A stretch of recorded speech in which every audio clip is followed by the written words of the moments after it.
right, so first, where are we? We're at my warehouse. I have a small collection of things, as you can see, and needed somewhere to put it all.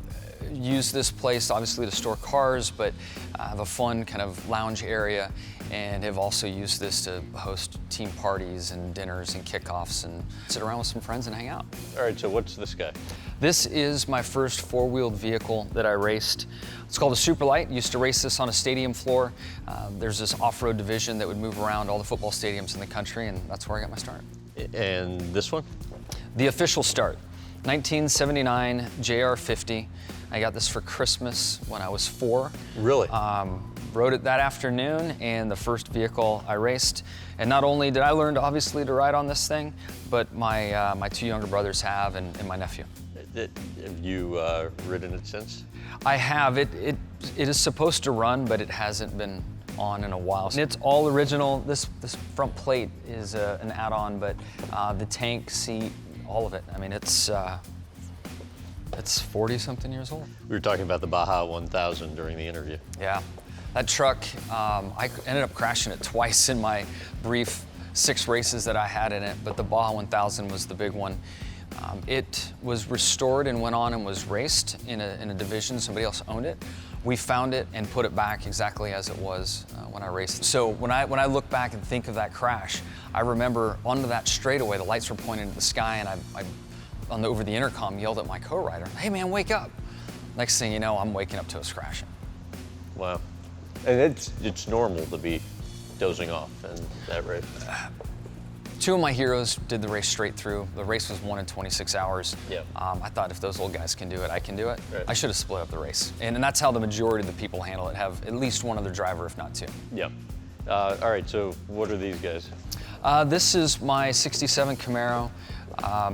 It's been through 2 or 3 generations now. My wife grew up in a Beetle Bug, as most people did, so she saw that 59 and had to get it for herself, so that's hers. This is my first car I got. It's 51 Merc. Shaved door handles on the deck, fuzzy dice in the rearview mirror. How cool is that? It was awesome. This was a birthday gift, Woody wagon.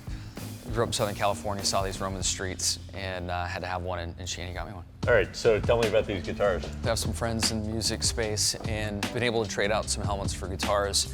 A couple, I think one was a birthday gift, but the one in the center here, acoustic guitars from Jack Johnson.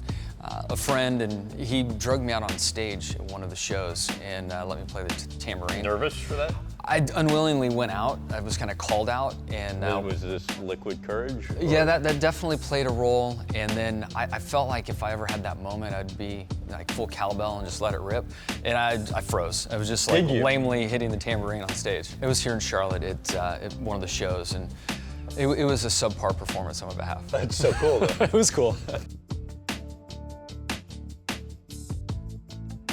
So the 7th championship trophy. Yeah. Kind of a rare display of heightened emotion on your end, right? Yeah, for sure. Honestly, probably the most fun I had in a year of oh no, that was that one. Sorry, wrong one. Got my years mixed up. Luckily, I have a few of these. When you win 7, they all blend together, right? The last one, no, that was absolutely a wild one with, it was going for my 7th and honoring Ricky Hendrick. He had this thing with 7, and I had just the wildest experience in the race. Feeling he was present in there. Describe the emotion from the end of that race. When I heard clear on the back straightaway, coming to take the white flag, I was convinced he was in the car riding with me. I mean, it was just wild. I was overcome with goosebumps. I could feel him, thought he was there, ran another lap and a half, and won my 7th championship. Want to head over to the... I see what you're doing. The bar?